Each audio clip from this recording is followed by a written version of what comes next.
2017년 10월 29일 하나님의 말씀을 선포하겠습니다. 마태복음 5장 3절입니다. 심령이 가난한 자는 복이 있나니 천국이 그들의 것이며 마음이 가난한 사람은 복이 있다 하늘나라가 그들의 것이다. 말씀의 제목을 산상수훈 두 번째, 천국을 소유한 사람이라는 말씀을 가지고 말씀을 전하겠습니다. 하나님의 사랑은 우리들을 모든 죄에서 구원하기 위해서 당신의 외아들을 화목제물로 아낌없이 내어주신 구원의 사랑입니다. 화목제사는 구약의 속죄제사와 똑같습니다. 구약에서는 예배의 원리를 제물을 통한 하나님께 나아감이었습니다. 이 속죄는 누구든지 하나님께 범죄한 죄인은 거룩하고 흠없는 제물을 드려야 했습니다. 흠이나 점이 있으면 제물이 될 수 없으므로 하나님께서 받으시지 아니하셨습니다. 레위기 3장 1절입니다. 여호와께 화목제물을 바칠 때 소를 바치려거든 수컷이나 암컷이나 흠없는 것으로 바쳐라. 과거 이스라엘 백성들은 매년 속죄일에 하나님께 소나 양을 잡아서 죄 용서를 위한 제사를 드렸습니다. 소나 양, 염소를 잡아서 그 피를 제단에 뿌리고 그 몸을 불에 태워드리는 예식을 거행했는데 이것은 이스라엘 백성들이 자의적으로 만들어낸 종교 의식이 아니라 하나님께서 모세를 통해서 명령하신 규례를 따른 것이었습니다. 이러한 예식 속에는 여러 가지 상징적인 의미가 숨어 있지만 가장 분명하고 대표적인 것은 죄 많은 인간이 하나님께 나아가려면 그 죄를 용서해 줄 수 있는 대속적 희생이 있어야 한다는 것입니다. 구약 제사란 당사자의 소유가 되는 짐승의 생명을 대신 증여함으로써 대가를 치르는 대리적인 방법입니다. 대신 대리적인 방법으로 이러한 죽음의 방법은 무엇보다도 하나님의 긍휼을 전제로 합니다. 그 이유는 죽어야만 마땅한 당사자를 용서하는 대신 짐승의 생명을 취하는 것이며 그 대가를 지불함으로써 제사를 바치는 당사자의 죄는 덮어지게 되고 하나님의 진노를 막게 하는 기능을 하기 때문입니다. 우리 믿음의 조상 아브라함이 믿음을 나타내어 보였을 때 이삭 대신에 드릴 대속물을 준비하신 여호와 이레 하나님의 긍휼이 바로 그것이라고 할 수 있습니다. 즉 죄인이 하나님께 그냥 나가게 되면 하나님의 거룩성에 의해서 그 자리에서 죽을 수밖에 없으므로 대신 다른 생명체로 대신하게 한다는 뜻입니다. 그래서 그 대속의 역할로 생명을 상징하는 소나 양의 피를 제단에 뿌렸습니다. 그러나 인간의 생명을 대신할 만한 고귀한 생명체는 이 지구상에 없었으므로 구약의 제사는 하나의 상징이며 모형적 의미만을 지닌 불완전한 것이었습니다. 히브리서 1장 1절 말씀을 보겠습니다. 율법은 앞으로 오게 될 좋은 것들의 그림자에 불과하며 참된 것의 완전한 모양이 아닙니다. 율법 아래에 있는 사람들은 해마다 똑같은 제사를 드립니다. 그러나 이 제사를 가지고 예배드리러 나오는 사람들이 완전해질 수는 없습니다. 그래서 매년 속죄일마다 그것들을 되풀이할 수밖에 없었습니다.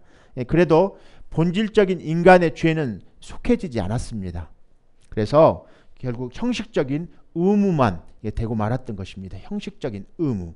너희가 아모스 5장 22절입니다. 너희가 내게 번제나 소제를 드릴지라도 내가 받지 아니할 것이요 너희 살찐 희생의 화목제도 내가 돌아보지 아니하리라. 목이 곧은 이스라엘 백성들이 끝까지 하나님을 거부하고 불순종하였을 때 하나님은 더 이상 번제나 소제, 화목제를 받지 않겠다고 말씀하십니다. 그것은 제사의 기능이 원래 형식적인 의무가 아니라 반드시 마음의 심령의 회개와 순종이 뒤따라야 한다는 것을 말하고 있습니다. 사무엘상 15장 22절입니다. 우리 같이 크게 한번 선포해 보겠습니다. 순종이 제사보다 낫고 듣는 것이 수양의 기름보다 나으니. 마가복음 12장 33절입니다. 또 마음을 다하고 지혜를 다하고 힘을 다하여 하나님을 사랑하는 것과 또 이 이웃을 제 몸과 같이 사랑하는 것이 전체로 드리는 모든 번제물과 기타 제물보다 나으니라. 구약의 짐승으로 드려지는 희생의 제물은 완전하지 못했습니다. 불완전합니다. 일시적입니다. 그림자에 불과합니다. 그래서 온 인류의 속죄물로 온 이 땅에 오신 분이 바로 예수 그리스도이십니다. 믿으시면 아멘으로 하나님께 영광의 박수 올려드리겠습니다. 아멘. 자, 아멘. 예수님은 그리스도이십니다. 하나님의 아들이십니다. 이 구약의 제사는 이렇게 불완전하고 일시적이고 완전하지 못한 그런 것들입니다. 그러나 주님은 단 한 번에 자기 속죄물로 자기 자신을 속죄물로 드린 분이 바로 하나님이신 예수 그리스도 한 분이심을 여러분들 마음으로 믿고 선포하시기를 다시 한번 주님의 이름으로 축복드립니다. 히브리서 10장 12절입니다. 우리 말씀을 쭉 한번 12절에서부터 말씀을 읽어보겠습니다. 같이 선포합니다. 오직 그리스도는 죄를 위하여 한 영원한 제사를 드리시고 하나님 우편에 앉으사 그 후에 자기 원수들을 자기 발등상이 되게 하실 때까지 기다리시나니 그가 거룩하게 된 자들을 한 번의 제사로 영원히 온전하게 하셨느니라. 구약의 제사는 불완전한 것들이었어요. 그래서 일시적으로 반복적으로 계속 1년에 한 번씩 대제사장이 속죄 제물을 가지고 지성소에 들어가야만 했습니다. 그래서 매년 반복적으로. 그래서 인간의 죄는 속죄되지 않습니다. 일시적인 것들이에요. 그래서 영원한 속죄, 온전한 속죄, 완전한 예수 그리스도 한 분만의 속죄가 제사가 완전한 속죄인 것입니다. 그것이 바로 효력이 있는 것이죠. 12절 말씀을 한번 더 읽어드리겠습니다. 오직 그리스도는 죄를 위하여 한 영원한 제사를 드리시고 하나님 우편에 앉으사. 예수님께서 이 땅에 오셔서 죄로 하나님과 원수가 되어버린 인류를 구원하시기 위해서 사역을 시작하시면서 맨 처음 하신 말씀이 무엇이냐면 회개하라 천국이 가까웠느니라. 우리 크게 한번 선포해야 됩니다. 회개하라 천국이 가까웠느니라. 다시 한번 크게 선포합니다. 회개하라 천국이 가까웠느니라. 천국이 가까웠느니라. 회개해야 된다는 거예요. 회개하라 천국이 가까웠느니라. 회개하라 천국이 가까웠느니라. 그리스도의 오신 목적은 타락해서 하나님을 떠난 인간에게 천국을 돌려주시기 위한 것이었습니다. 성경은 모든 사람은 죄인이라고 말합니다. 성경이 말하는 죄는 몇 그룹으로 이렇게 묶어서 말할 수 있는데, 첫째는 종교적인 죄와 사회적인 죄가 있습니다. 성경에서 창조주 하나님을 섬기지 않는 것이 가장 큰 죄라고 말하고 있습니다. 이것을 영어로 sin이라고 말하고, 영어에서는 오리지널 sin이라고 말합니다. 원죄라고 말하죠. 원죄. 로마서 1장 18절 23절까지 우리 크게 말씀을 함께 합독합니다. 하나님의 진노가 불의로 진리를 막는 사람들의 모든 경건하지 않음과 불의에 대하여 하늘로부터 나타나나니 이는 하나님을 알만한 것이 그들 속에 보임이라. 하나님께서 이를 그들에게 보이셨느니라. 창세로부터 그의 보이지 아니하는 것들 곧 그의 영원하신 능력과 신성이 그가 만드신 만물에 분명히 보여 알려졌나니 그러므로 그들이 핑계하지 못할지니라. 하나님을 알되 하나님을 영원하게도 아니하며 감사하지도 아니하고 오히려 그 생각이 허망하여지며 미련한 마음이 어두워졌나니 스스로 지혜 있다 하나 어리석게 되어 썩어지지 아니하는 하나님의 영광을 썩어질 사람과 새와 짐승과 기어다니는 동물 모양의 우상으로 바꾸었느니라. 창조주 하나님을 섬기지 않으면 사람들은 자동적으로 우상과 자신을 섬기게 됩니다. 그래서 여러분들 하나님을 잘 섬기시는 여러분들 되시기를 주님의 이름으로 축복드립니다. 두 번째입니다. 성경이 말하는 죄는 마음의 죄는 물론 행동의 죄까지도 포함합니다. 우리가 살고 있는 사회는 이 실정법들은 마음의 죄를 다스리지 못합니다. 그러나 성경은 마음으로, 행동으로 지은 죄는 물론 마음으로 지은 죄까지도 죄를 포함합니다. 예를 들어서 성경에서 마음으로 형제를 미워하고 살인하는 것은 마찬가지로 여자를 보고 마음속으로 음욕을 품는 것은 간음죄와 똑같다고 말하고 있습니다. 모두 다 죄인인 것입니다. 실정법의 죄를 짓는 거나 마음으로 짓는 죄나 성경은 다 똑같은 죄인이라고 말하고 있습니다. 동의하십니까, 여러분들? 행동으로 지은 죄만 죄가 아니고 마음으로 짓는 죄도 죄라고 말하고 있는 거예요. 다른 사람들 미워하고 불평하고 시기하고 질투하면 그것도 죄예요. 죄들이죠. 자, 그러면 성경이 말하는 사람의 죄는 마가복음을 한번 펼쳐보겠습니다. 마가복음 7장입니다. 마가복음 7장을 한번 성경을 펼쳐보겠습니다. 제 성경으로 65장입니다. 신약성경 65장 7장입니다. 7장 17절부터 말씀을 쭉 한번 보겠습니다. 7장에 보면 사람의 마음에서 나오는 것들은 악한 생각, 살인, 간음, 시기, 분쟁, 도둑질, 음란, 그 다음에 교만, 광패, 뭐 이 모든 것이 다 사람의 마음에서 나와 사람을 더럽게 하느니라고 말하고 있습니다. 우리 함께 합독하시겠습니다. 무리를 떠나 집으로 들어가시니 17절 같이 읽겠습니다. 무리를 떠나 집으로 들어가시니 제자들이 그 비유를 묻자온데 예수께서 이르시되 너희도 이렇게 깨달음이 없느냐? 무엇이든지 밖에서 들어가는 것이 능히 사람을 더럽게 하지 못함을 알지 못하느냐? 이는 마음으로 들어가지 아니하고 배로 들어가 뒤로 나감이라. 이러므로 모든 음식물을 깨끗하다 하시느니라. 또 이르시되 사람에게서 나오는 그것이 사람을 더럽게 하느니라. 속에서 곧 사람의 마음에서 나오는 것은 악한 생각 곧 음란과 도둑질과 살인과 간음 탐욕 악독 속임 음탕 질투 비방 교만 우매함이니 이 모든 악한 것이 다 속에서 나와서 사람을 더럽게 하느니라. 성경은 행동으로 나타나는 죄는 물론 마음의 죄를 중요시합니다. 그래서 왜 그런가에 대한 대답을 성경은 잠언 4장 23절은 이렇게 말씀합니다. 모든 지킬 만한 것 중에 더욱 내 마음을 지키라. 생명의 근원이 이에서 남이니라. 불신자들은 하나님을 섬기지 않는 것이 죄라고 꿈에도 생각하지 않습니다. 내가 무슨 죄를 지었냐고. 그러니까 이 세상에 사는 사람들은 내가 무슨 죄를 지었냐고 하는 이 말은 세상의 실정법을 잘 지켰다는 말이에요. 그러나 성경은 마음에 있는 죄까지도 죄라고 말하고 있는 것입니다. 마음속으로 짓는 죄, 하나님을 섬기지 않는 죄를 죄의 개념에 추가하면 이 세상 죄인이 아닌 사람은 아무도 없습니다. 원죄는 인류의 대표자 아담이 하나님의 말씀에 불순종하여 지은 죄입니다. 이게 아담의 후손 모든 사람은 죄인으로 죄를 지을 가능성, 죄의 오염을 가지고 이 세상에 태어난 것입니다. 죄의 오염은 각 사람이 이 세상에 살면서 짓는 자범죄의 원천입니다. 우리가 이 땅에서 짓고 있는 많은 사람들의 죄악들, 실정법들, 죄를 짓고 있는 죄들은, 자범죄들은 다 원죄의 원천이라. 원죄가 원천이에요. 그래서 원죄로 부패한 인간을 선을 행하고자 하는 마음을 가질 수도 없고 행할 능력도 없으며 선한 것이 그 속에 없어요. 그래서 전적으로 악한 성향만 있는 거예요. 그래서 모든 실제적인 범죄들, 자범죄들이 그래서 나오게 되는 거예요. 자, 여러분들이 짓고 있는 이 땅에서 우리가 구원받고 원죄가 해결되어졌습니다. 동의하십니까?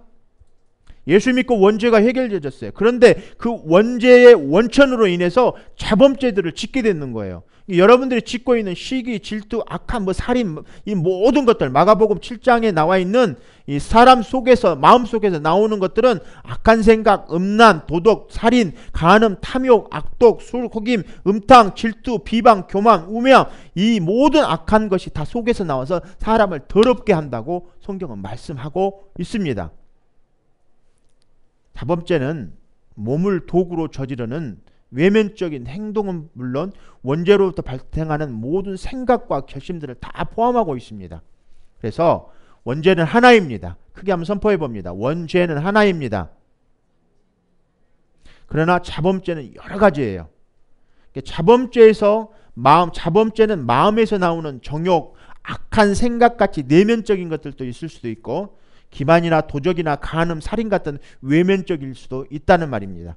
그래서 예수님께서 이 땅에 오셔서 죄로 하나님과 원수가 되어버린 인류를 구원하시기 위해서 사역을 시작하면서 맨 처음 하신 말씀이 회개하라 천국이 가까웠느니라 라고 했습니다.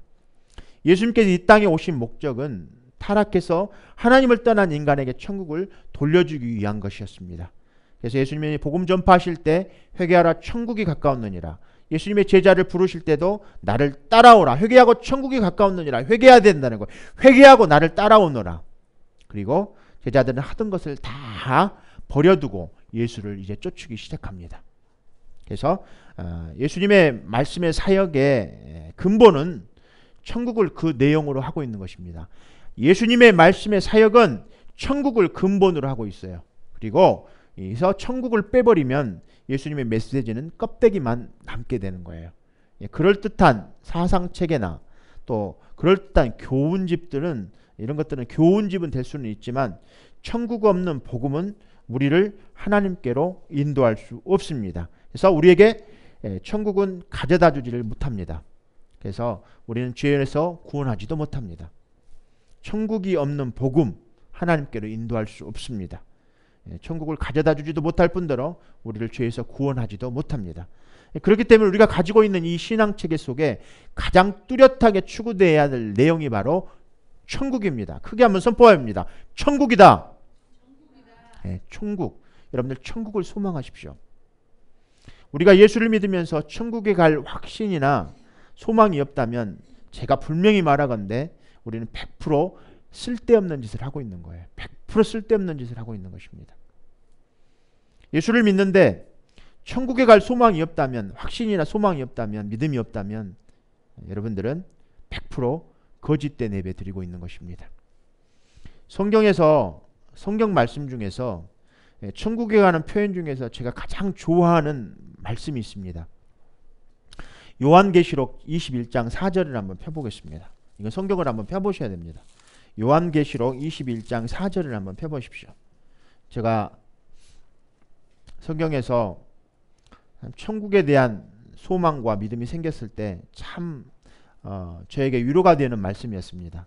우리 크게 한번 같이 한번 읽겠습니다.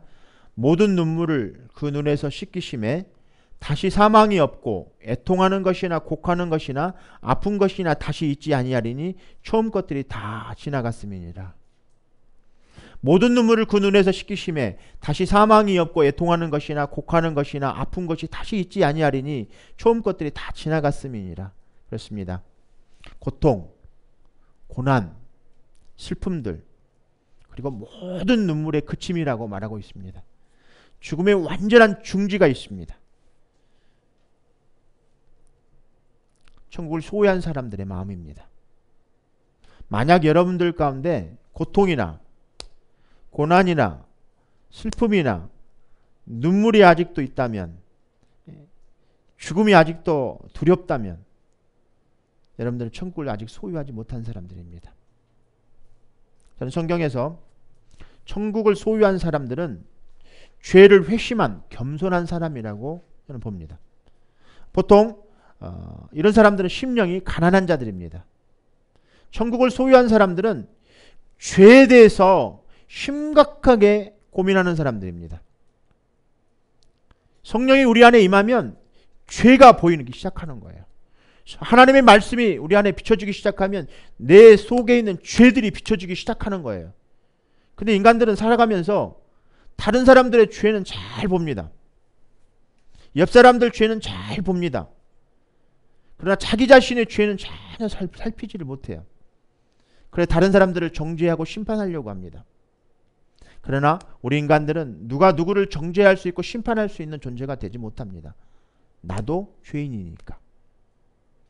그 죄의 원죄의 원천으로 인해서 지금도 죄의 악들을 짓고 있기 때문에, 죄들 속에 살고 있기 때문에, 죄들을 범죄하고 있기 때문에, 그래서 우리는 죄를 지어서 주님 앞에서 그 죄를 깨끗하게 씻어줄 수 있는, 죄에서 자유하게 해주시는 그 주님 앞에 나올 때, 정말 그분이 주님이시라는 사실을 깨닫고 주님 앞에 나올 때 정말 우리는 마음이 자유로워진 자들, 그런 사람들이 심령이 가난한 자들입니다. 이 천국을 소유한 사람들입니다. 겸손은 사람들이 부를 이루어서, 성공을 이루어서 그 성공과 부를 잠깐 내려놓는 것이 겸손이라고 말씀하고 있습니다. 잘난 거, 똑똑한 거, 부유한 거, 아주 그런 것들을 내려놓는 것이 겸손한 자라고 생각합니다. 그러나 성경은 절대 그런 것을 말씀하고 있지 않습니다. 죄를 하나님 앞에 내려놓는 것을, 회심한 자들을 주님은 심령이 가난한 자, 천국을 소유한 자라고 말씀하고 있습니다. 이 살아계신 하나님의 아들이라는 사실, 나는 주님 앞에 죄인이라는 사실, 주님 앞에 무릎 꿇고 나아가는 것입니다. 이것이 회심한 자들이 하나님 앞에 나아가는 것이 천국을 소유하는 것입니다. 누가복음 5장 27절, 28절에서 내인은 그분을 따르기 위해서 모든 것을 버려두는 결단을 보이면서 예수님께 반응하였습니다. 누가복음 5장 27절, 28절입니다. 그 후에 예수께서 나가서 내유라 하는 세리가 세관에 앉아 있는 것을 보시고 나를 따르라 하시니 그가 모든 것을 버리고 일어나 따르니라. 심령이 가난한 자들은, 천국을 소유한 자들은 주님 앞에서 무릎 꿇고 회심한 자들입니다. 그런 이후에 회개하라 천국이 가까웠느니라 예수님께서 말씀하신 이 말씀에 이제 천국을 소유한 사람들은 예수님을 따르기 시작하는데 그 따를 때 세리는 어떻게 했냐? 모든 것을 버리고 일어나 따르느니라고 말씀하고 있습니다. 이런 사람들이 진짜 심령이 가난한 자들인 것입니다. 실제적으로 죄를 회개하고 주님을 따르는 자들이 정말 심령이 가난한 자들인 것입니다. 제자는 따르는 자입니다. 제자가 되기 위해서는 예수님을 따르는 자가 되어야 합니다. 그러나 따르는 일은 자기를 포기하지 않고서는 절대 있을 수 없습니다. 그래서 모든 것을 버려둔다라는 말은 누가복음의 한 청년의 질문에서 우리는 볼 수 있습니다. 누가복음 한 청년이 예수님께 나와 제가 무엇을 해야 영원한 생명을 얻겠습니까? 라고 주님께 질문합니다. 그러자 예수님은 이렇게 대답하십니다. 내가 가진 것을 다 팔아서 가난한 사람들에게 다 나눠주어라. 그리고 와서 나를 따르라 라고 말씀하십니다. 누가복음 18장 18절부터 22절 말씀을 우리 같이 합독하시겠습니다. 어떤 관리가 물어 이르되 선한 선생님이여 내가 무엇을 하여야 영생을 얻으리까? 예수께서 이르시되 내가 어찌하여 나를 선하다 일컫느냐? 하나님 한 분 외에는 선한 이가 없느니라. 내가 계명을 안 하니 간음하지 말라, 살인하지 말라, 도둑질하지 말라, 거짓 증언하지 말라, 내 부모를 공경하라 하였느니라. 여짜오되 이것은 내가 어려서부터 다 지켰나이다. 예수께서 이 말을 들으시고 이르시되 내가 아직도 한 가지 부족한 것이 있으니 내게 있는 것을 다 팔아 가난한 자들에게 나누어 주라. 그리하면 하늘에서 내가 보호가 있으리라. 그리고 와서 나를 따르라 하시니. 회심에는 대가가 따릅니다. 자, 크게 한번 선포해 봅니다. 회심에는 대가가 따른다. 제자 도는 우리에게 가진 모든 것을 모두 내놓으라고 요구합니다. 그리스도인이 된다는 것은 다른 모든 것에 돌아서야 하는 대가를 치르겠다는 뜻입니다. 회심에는 이렇게 감정의 변화, 회심의 열매가 분명히 찾아옵니다. 우리 보통 슬프고 고통받고 고난 가운데 있었을 때 주님 앞에 나오면 주님 앞에 섰을 때 내 죄를 보면서 주님 앞에 나는 죄인입니다라는 슬픈 눈물을 흘리는 것이 아니라 대부분의 사람들은 주님 앞에 나오면 억울해서 눈물을 흘립니다. 여러분, 억울한 눈물과 주님 앞에 나와 나는 죄인입니다라는 회개의 눈물과는 전혀 다른 것입니다. 성령의 역사는 이렇게 나는 죄인이어서 주님 앞에 눈물을 흘리는 그런 감정의 변화가 옵니다. 그리고 이 열정이 살아나기 시작해요. 저는 심령이 가난한 자는 천국이 복이 있나니 천국을 소유한 사람들, 천국이 저희 것임이니라. 심령이 가난한 자는 복이 있다고 그랬어요. 심령이 가난한 자들, 죄를 회심하고 주님 앞에 나온 사람들은 이렇게 감정의 변화가 생깁니다. 혹시 여러분들 주님 믿고 나서 혹시 이런 감정의 변화를 경험해 보셨나요? 이런 감정의 변화가 없으셨다면 여러분들은 분명히 죄에 대해서 심각한 고민을 하지 않는 사람들입니다. 저는 대부분 신앙생활하면서 죄에 대한 신앙 고백, 죄에 대한 심각한 고민, 회심에 대한 고민을 해보지 않는 분들은 대부분 믿음을 통해서만 그냥 주님을 지식적으로 내 마음에 담습니다. 그리고 나서 나중에 신앙생활을 하다가 정말 죄가 보이기도 합니다.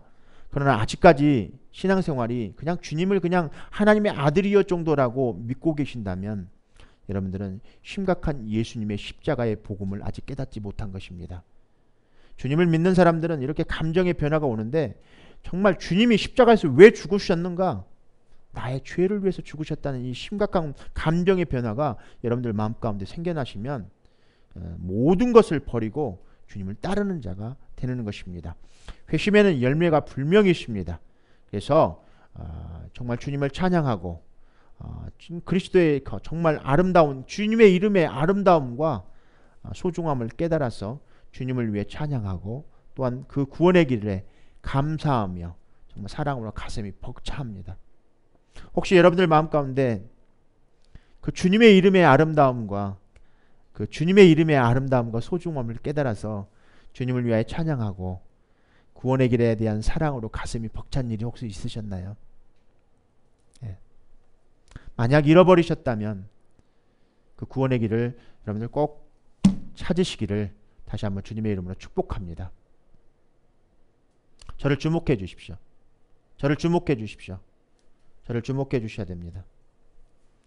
말씀이 선포되어질 때 말씀의 밭을 여러분들이 심각하게 고민하면서 이 말씀을 받으셔야 돼요.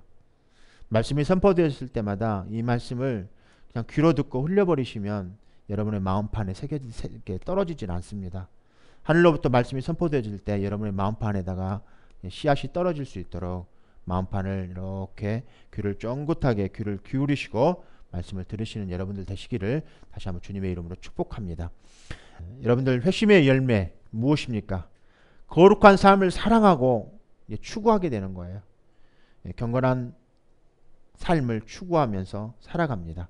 고린도후서 7장 1절입니다. 그런즉 사랑하는 자들아 이 약속을 가진 우리는 하나님을 두려워하는 가운데서 거룩함을 온전히 이루어 육과 영의 온갖 더러운 것에 자신을 깨끗하게 하자. 다시 한번 크게 선포합니다. 그런즉 사랑하는 자들아 이 약속을 가진 우리는 하나님을 두려워하는 가운데서 거룩함을 온전히 이루어 육과 영의 온갖 더러운 것에서 자신을 깨끗하게 하자. 진정한 회심의 효과는 하나님의 영광을 위해 살게 됩니다. 그리고 하나님의 뜻, 하나님의 나라가 이 땅에 이루어지도록 복음을 전하는 헌신하는 삶을 살게 됩니다. 고린도후서 1장 12절, 로마서 12장 11절입니다. 하나님의 약속은 얼마든지 그리스도 안에서 예가 되니 그런즉 그로 말미암아 우리가 아멘하여 하나님께 영광을 돌리게 되느니라. 부지런히 로마서 12장 11절입니다. 부지런하여 게으르지 말고 열심을 품고 주를 섬기라. 자, 하나님께 영광 올려드리기를 다시 한번 주님의 이름으로 축복합니다. 부지런하여 게으르지 말고 열심을 품고 주를 섬기시기를 다시 한번 주님의 이름으로 축복드립니다. 예수 믿고 부지런하셔야 돼요. 예수 믿고 게으르면 안 됩니다. 열심을 품고 주를 섬기시기를 다시 한번 주님의 이름으로 축복드립니다. 인생은 딱 한 번의 인생을 삽니다. 두 번 인생 살지 않습니다. 돌아서서 뒤를 후회하지 마시고요. 부지런하십시오. 열심히 사십시오. 주를 열심히 섬기십시오. 성도님들이 아직은 연약하여 범죄에 빠질 실족할 가능성이 있을지라도 그리스도 안에서 흠없고 티없는 거룩한 자로 온전케 되는 자들입니다. 십자가의 보혈의 공로를 입어 의롭고 거룩한 자로 하나님께 받는 것입니다. 그리스도 예수님을 구주로 영접하고 예수님의 제자가 된 바울은 이렇게 말했습니다. 이제 그리스도 예수 안에 있는 자에게는 결코 정죄함이 없나니라고. 영원히 온전하게 하셨느니라고 말씀했습니다. 이 말은 그리스도께서 자신을 제물로 드린 제사의 영원한 결과를 말씀하고 있습니다. 그리스도는 자신을 제물로 드림으로 믿음을 통하여 하나님의 백성이 된 그리스도인들을 거룩하게 된 자들로 만드셨으며 완전케 하셨습니다.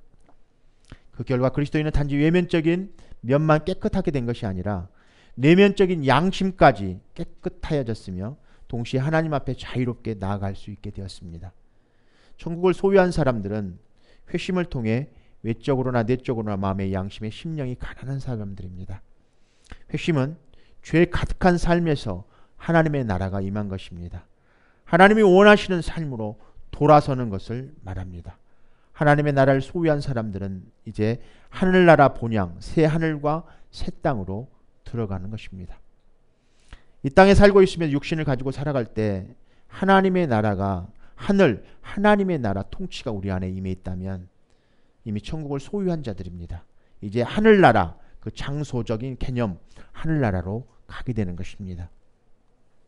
예수님 우리 안에 내주하시게 되고 성령을 통해서 우리 안에 임하시는 성령님을 통해서 우리의 삶을 주님께서 이제 거룩하고 깨끗한 그런 흠없는 그런 삶으로 우리를 인도하고 계십니다.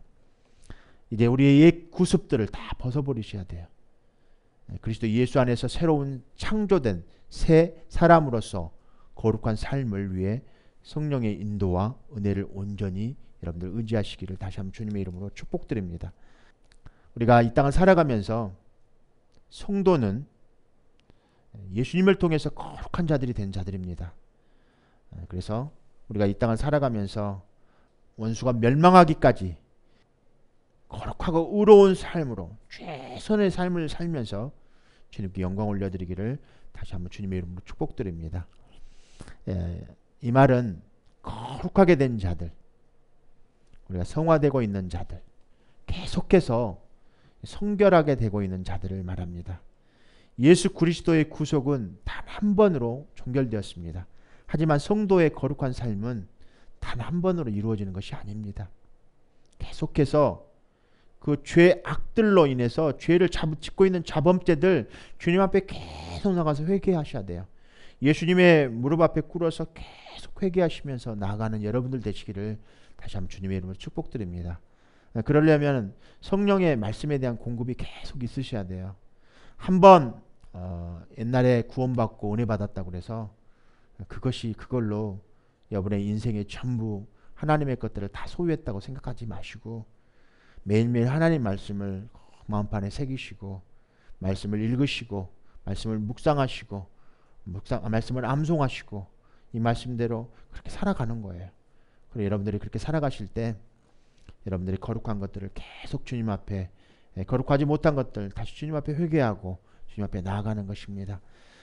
히브리서 10장 10절에서 거룩함을 얻었다라는 것은 의롭다함을 받고 죄에서 해방되어 성화의 단계에 진입했다는 사실을 의미하고 있습니다. 이 뜻을 따라 예수 그리스도의 몸을 단번에 들이심으로 말미암아 우리가 거룩함을 얻었노라. 그러나 이후에 천국에 이를 때까지 계속 성화 생활을 추구하게 마련이지만 이것이 성화의 끝을 의미하지 않는다는 말씀입니다. 주님의 말씀 계속 끝까지 주님 오실 때까지 쫓으시는 여러분들 되시어 여러분들의 거룩함이 정말 주님 앞에 주님의 나라에까지 하늘나라에까지 들어갈 때까지 들어갈 일들은 미래에 대한 것들이에요. 그래서 정말 이 땅에 살고 있으면서 앞으로 남은 여러분들의 인생길 가운데 사도 바울이 빌립보서 3장 12절에서 내가 이미 얻었다 함도 아니요 온전히 이루었다 함도 아니라 오직 내가 그리스도 예수께 잡힌 바 된 그것을 잡으려고 달려가노라 라고 말씀하고 있습니다. 이 말씀은 그리스도인에게 있어서 성화는 완성된 것이 아니고 진행 중에 있는 것을 가르쳤습니다. 그럼 성도에게 발견되는 결점이나 약점에 대해 있을 수 없는 일이라도 되는 것처럼 이상히 여긴다든지 비난하는 것은 옳지 않습니다. 다른 사람들 자꾸 불평하고 시기하고 질투하고 비난하는 거 옳지 않습니다.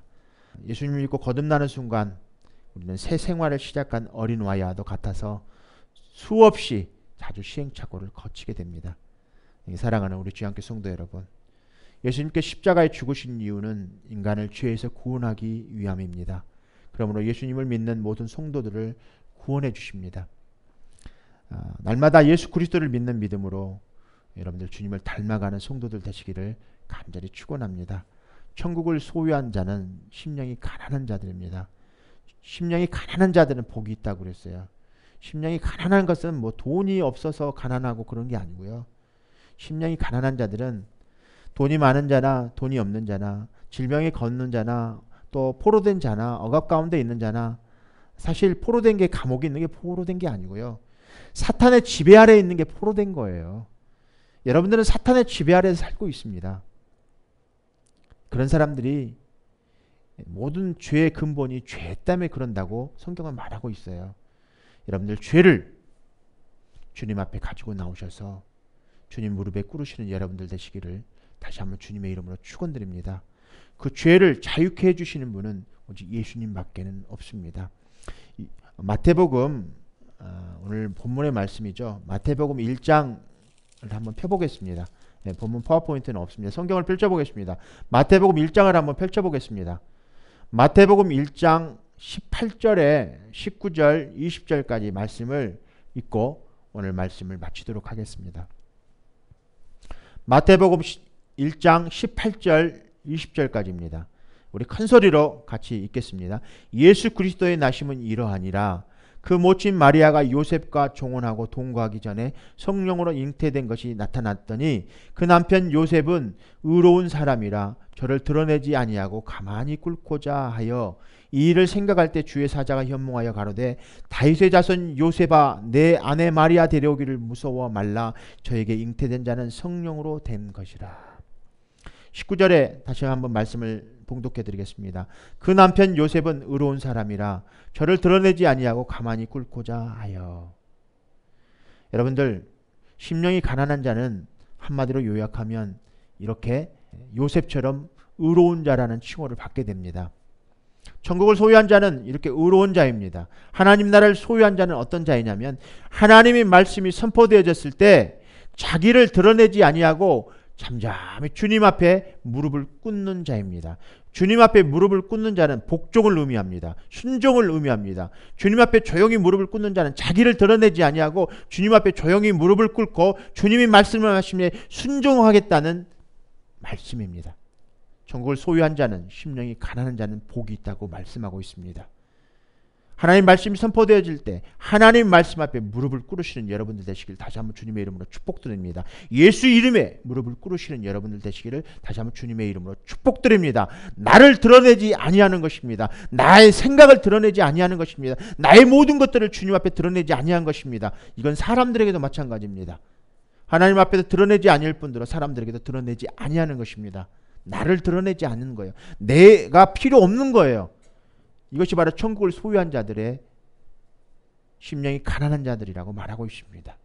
여러분들 꼭 나를 주님 앞에 드러내지 아니하고 주님을 드러내는 여러분들 되시기를 다시 한번 주님의 이름으로 축복드리며 우리 다음 주 산상수원 세 번째 말씀을 묵상하시면서 여러분들을 준비하셨으면 좋겠습니다. 다음 주에는 세 번째 서론, 이제 두 번째 오늘은 천국을 소유한 자들의 삶입니다. 세 번째는 애통하는 자는 복이 있나니 저희가 위로를 받을 것이며 라고 말씀하고 있습니다. 다음 주 설교의 본문입니다. 한 주간 동안 이 말씀 묵상하시면서 한 주간을 심령이 가난한 자로 천국을 소유한 자로 복받는 한 주간 되시기를 다시 한번 주님의 이름으로 축복드립니다.